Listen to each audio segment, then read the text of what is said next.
Este video que voy a presentar es justamente, se completarían los temas del cuatrimestre, se basa en el método de diferencias finitas y también vamos a centrarnos en el análisis numérico asociado al método de elementos finitos.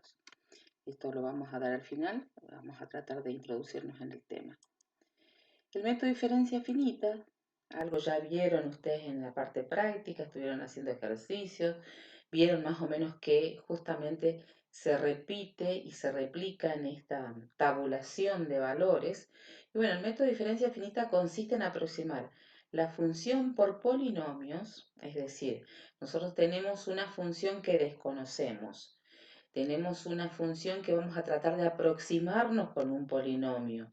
¿Y qué vamos a conocer de esa función? En principio vamos a conocer una serie de puntos asociados tanto al dominio como a la imagen, es decir, vamos a tener una serie de puntos en X en correspondencia con una serie de puntos en Y.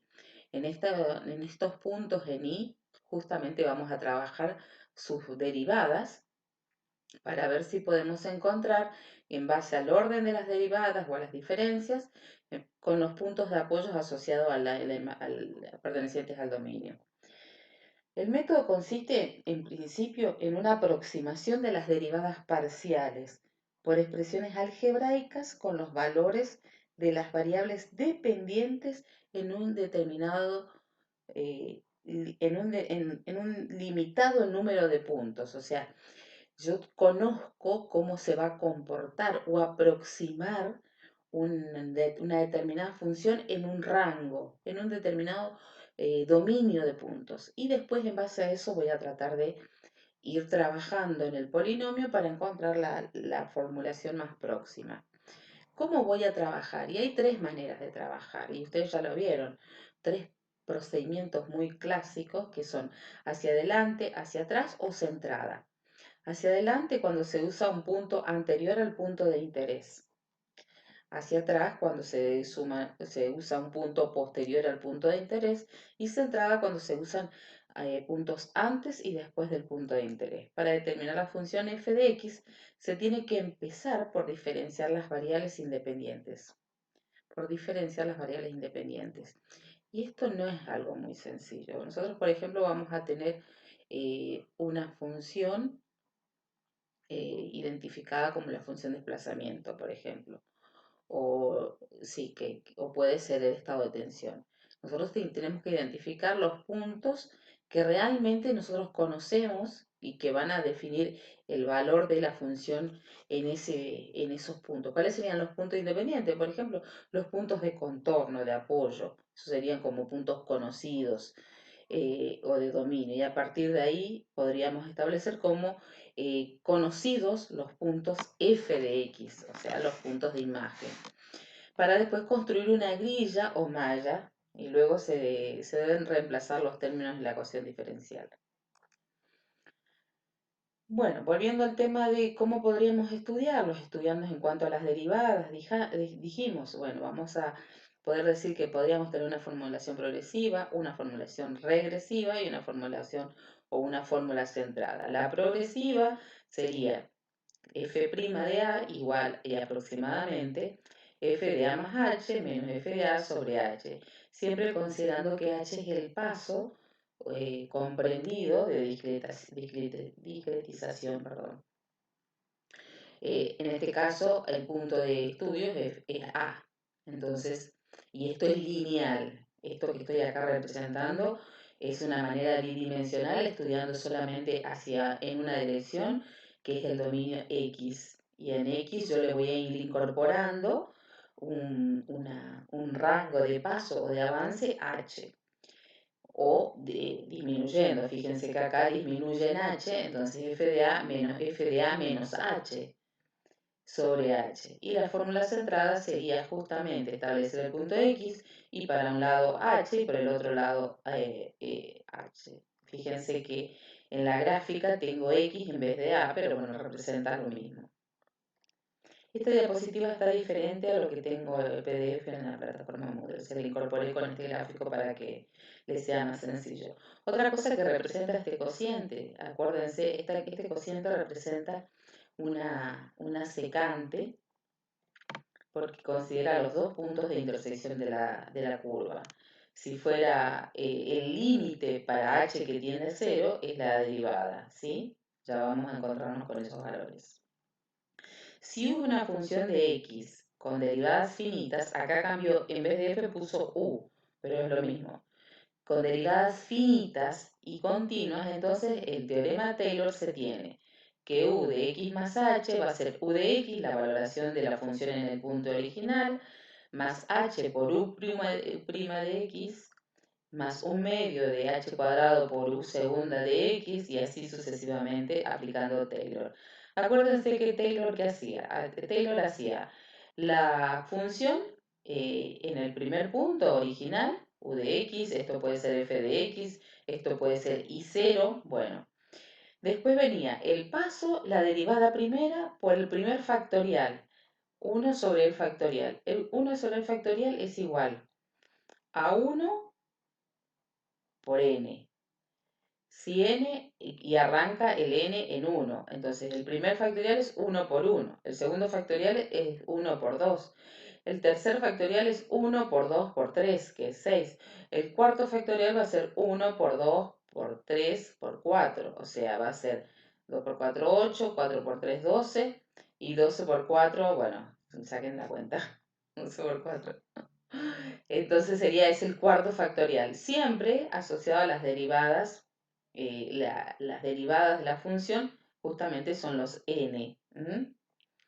Eso para recordar Taylor. Acá sería justamente el avanzando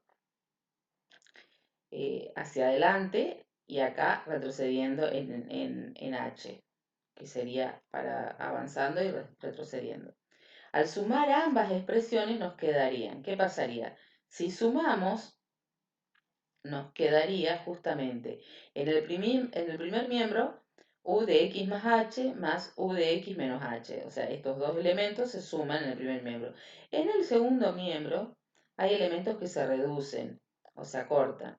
Entonces, estos que tienen diferentes signos, en la suma se anulan.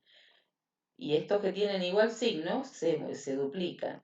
Ahora, estos que tenían factor medio, al sumar se convierte en la unidad, entonces queda h cuadrado de u segunda de x. Y los otros términos en donde ya empezamos a considerar el grado n mayores de 3, se los considera como un término que contiene una potencia de h, en donde si lo que yo estoy buscando, que ese paso de discretación sea pequeña, cuanto más aumenta la potencia, ese valor va a tener menor número, va a ser muy pequeño. Entonces empiezo a considerarlo como un factor de error y denota los términos que contienen potencia de h de orden 4 o mayor.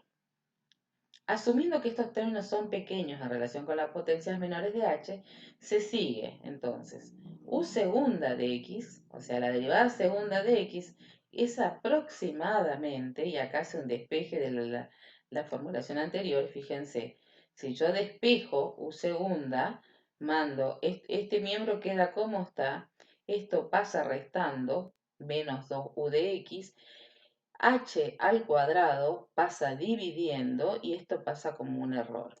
Entonces, eso es lo que tiene acá. Fíjense, el primer término, que eran estos dos, la suma de u de x más h más u de x menos h, este es el término que venía del primer miembro negativo, y sobre h al cuadrado, con un error de h sobre h al cuadrado.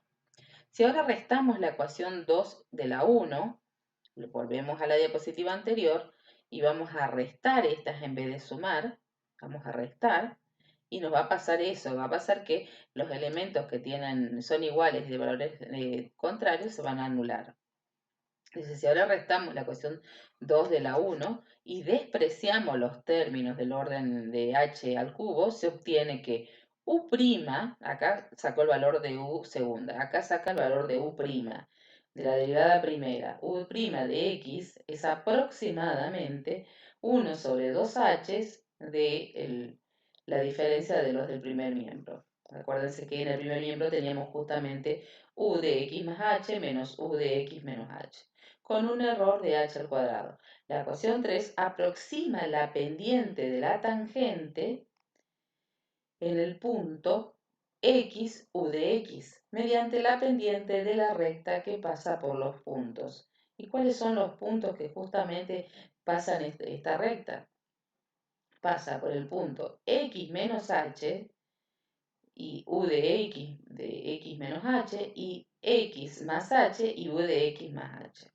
Fíjense que justamente sería como el par de valores estos. Esta aproximación se conoce como aproximación por diferencia central. También se puede aproximar la pendiente de la tangente u de x y u de x por la pendiente hacia atrás y este es hacia atrás y este hacia adelante. Es decir, tomando el par de valores de u de x y u de x menos h y u de x y u de x más h. Por la pendiente, como ven acá, dice por la pendiente de la recta que pasa por los puntos x, x menos h, u de x, x menos h, y u de x y x y u de x, obteniendo la aproximación por diferencia progresiva. Este sería el caso de la diferencia progresiva y este sería el caso de la regresiva. Diferencias finitas en una dirección. Un UD es una dirección y es unidimensional. Esto es muy sencillo, esto es como analizando en una variable en la cual solamente podemos analizarlo de una manera, de una dimensión, y podemos ver que justamente vamos a tener diferentes puntos en el dominio en donde encontramos los valores de f de x o los valores de y, que serían justamente en donde tenemos los valores asociados a cada uno de los puntos del dominio conocidos, ¿no? Entonces, hacia adelante, la demostración de diferencias hacia adelante, desarrollamos la función mediante la serie de Taylor hasta el segundo orden nada más. Y acá ya empezamos como a poner un truncamiento, un error en donde justamente sabemos que solamente hasta el segundo orden vamos a estudiar y sabemos que justamente ese segundo orden de derivación nos va a dar el valor del error. Entonces, f de x es f de x más h, vamos a tener f de x más h por f' de x más h al cuadrado sobre 2 de f segunda de asociado al error, ¿no es cierto? Si hacemos un despeje, despejando el valor de f de x, la derivada primera, fíjense, pasamos para aquel miembro, todo este término va con un signo negativo, este término viene con un signo negativo, estos términos este pasa restando, este estaba en el primer miembro y todo sobre h.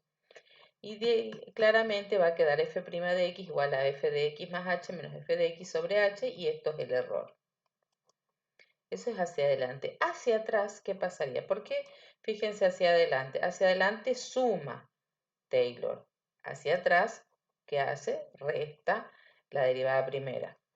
Y justamente lo que hace también es incorporar dentro de la variable de estudio f de x menos h. F de x menos h, que es la función en el punto, es como decir en el punto anterior, desarrollando la función para atrás, vamos a tener f de x menos h igual a f de x, f de x de h, y donde f segunda de n o tita sobre 2 por h sobre 2 al cuadrado. Nuevamente esto ya sabemos que es el error. Despejando el valor de f', este término lo vamos a mandar al primer miembro, porque como está negativo, para que tenga valor positivo, y todo esto lo mandamos al segundo miembro. Entonces, esto viene, esta función viene para acá, con signo negativo como está acá, todo sobre h, y justamente esto, que está acá con signo negativo, con signo positivo tiene que pasar con signo negativo. Acá hay un error, tiene que estar con signo negativo. Bueno, y todo sobre h, justamente, que es lo que multiplica f'. Por consiguiente, f' de x igual a f de x menos f de x menos h sobre h, y este es el error. Eso sería para atrás. Y en el caso de centrada, desarrollando la función de la serie de Taylor considerando f de x más h y f de x menos h, lo que hace es o trabaja con los dos polinomios y después los resta a uno de dos, que es lo que habíamos hecho antes, ya lo habíamos visto cómo operaba. Y bueno, claramente los términos de igual valor absoluto pero de signo contrario se anulan. Entonces, si restamos estos dos polinomios, f de x se anula, va a quedar, estos primeros miembros quedan tal cual están, f de x más h menos f de x sobre h, sobre 2h, menos h al cuadrado sobre 6 de f al cubo, o al tercer grado, de f de tita, que es el error. Este término negativo es el error. Acá lo tiene representado. Y en aproximación f' central sería de esta manera. Diferencia entre la segunda derivada. Para la segunda derivada, acá vamos a analizar como habíamos hecho antes. ¿Se acuerdan que habíamos despejado de derivada primera y derivada segunda? Bueno, volvemos a hacer en el caso de la serie de Taylor, nuevamente considerando como el punto de incógnito f de x más h y f de x menos h, sumamos estos dos miembros, estos dos polinomios, perdón, estos dos polinomios los sumamos 1 y 2, ¿y qué nos quedaría? Justamente, si sumamos 1 y 2, hay términos que se van a ir. Este primer miembro, la derivada primera, se va, se anulan. Este se convierte en el doble de f de x. A ver qué otra cosa. Bueno, los que son valores, la derivada segunda estaba multiplicada por un medio y un medio, al sumarlo se convierte en la unidad. Y bueno, entonces nos quedaría que la derivada segunda de f de x es igual a f de x más h menos 2f de x, porque justamente es este término que se duplica, más f de x menos h, más esta de más, sobre h al cuadrado. Y acá con el término de siempre que decíamos que teníamos el error. Se empieza a considerar despreciable. El error en la fórmula avanzada hacia adelante podríamos considerar que es el valor absoluto de h sobre 2 de f segunda de epsilon, que es justamente esa función truncada, valor absoluto menor o igual que h sobre 2 de m1, de h sobre 2 por m1. Ahora, ¿qué es este m1? Bueno, si nosotros analizamos este valor absoluto, vemos que hay una constante que podemos sacar del valor absoluto porque es adimensional, no tiene signo, que es h sobre 2. Y si consideramos el valor absoluto de la derivada segunda de f, analizando en este entorno que justamente es epsilon, que quedaría como esa porción de polinomio, lo denominamos m1, esa derivada segunda de epsilon que le toma el valor de m1, le vamos a tratar de poner como unos valores, analizando. Acuérdense que nosotros tenemos como un valor ponderado de la función en una porción de dominio conocida. Esa porción de dominio conocida era A y B, ¿se acuerdan? Era como que nosotros teníamos una serie de valores de X entre A y B, y esos valores de A y B tenían un valor asignado, un valor definido de la función, es decir, los I tabulados. Acuérdense que siempre en todo lo que es métodos numéricos uno hace aproximaciones y después ve cuánto se puede ajustar y definir el valor exacto de la función. Para eso utilizamos el polinomio y para eso justamente vamos a analizar el error que vamos a asumir. Bueno, volviendo justamente a esa porción de dominio A y B, vamos a considerar que el máximo de la derivada segunda. ¿Y qué era la derivada segunda de una función?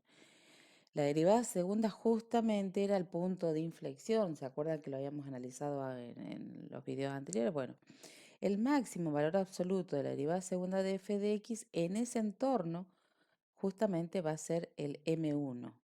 Es como asumir hasta dónde voy a ponderar el error. Bueno, vamos a considerar como el máximo justamente la derivada segunda. Eso sería para justamente la diferenciación hacia adelante. Si lo consideramos hacia atrás, estudiando otra vez la posibilidad de avanzar o retroceder en función del, del paso, el paso H, vamos a ver qué error pasaría si tendríamos la fórmula regresiva. Nuevamente, podríamos decir que H podemos sacar del valor absoluto y vendríamos a ver nuevamente qué pasa con justamente la derivada segunda en ese entorno, nuevamente, entre A y B.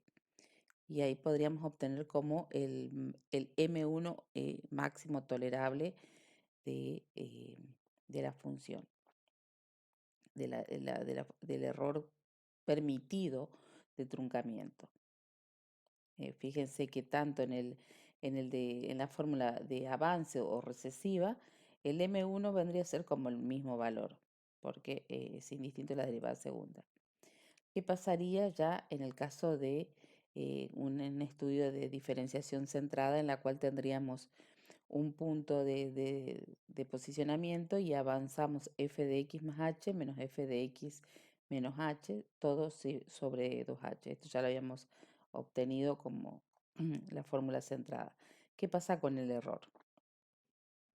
El error nuevamente, sacando el valor absoluto de esa porción que truncamos de polinomio de Taylor, sacando del valor absoluto h al cuadrado sobre 6, porque ya de por sí esto es un valor positivo, un valor que no nos modifica. Y veamos qué pasa con M2. Acá ya M2 va a decir que vamos a tomar como el máximo nuevamente nuestro intervalo de estudios A, el X comprendido entre A y B, de justamente la derivada tercera de f de X, o derivada, sí, la derivada tercera de f de X. De ese saca podríamos decir el máximo, y ahí estaríamos comprendiendo el valor de M2, que sería el error de truncamiento en el caso de justamente de la diferencia centrada. En caso de la derivada segunda, ya podríamos hablar de la aproximación de la derivada segunda. La fórmula de la derivada segunda, ¿se acuerdan que la obteníamos por la diferencia era la suma, perdón, la suma de f de x más h más f de x menos h, y esto nos daban este cociente incremental. Bueno, el error, en este caso el error de truncamiento, justamente de ese polinomio de Taylor que quedaría por sumar esos dos polinomios. A ver, les voy a recordar cómo se obtenía la fórmula de la derivada segunda. Volvamos a unas diapositivas para atrás. La derivada segunda, si no me equivoco, es una más, acá. La derivada segunda vendría a ser la suma de estos dos polinomios. ¿Se acuerdan que obteníamos de esa manera? Y encontramos estos términos que efectivamente tenían este error de truncamiento del polinomio. Entonces, bueno, este error de truncamiento, ¿qué tolerancia le vamos a dar? Volvamos a nuestra diapositiva en donde hablábamos de la derivada segunda, en donde lo que estamos buscando es como un margen para decir, bueno, el truncamiento, ¿qué ponderación tiene? Y afortunadamente podríamos establecer como ese valor, que justamente es M3, que es el máximo de la derivada cuarta de f de x, nuevamente en el intervalo de dominio en estudio.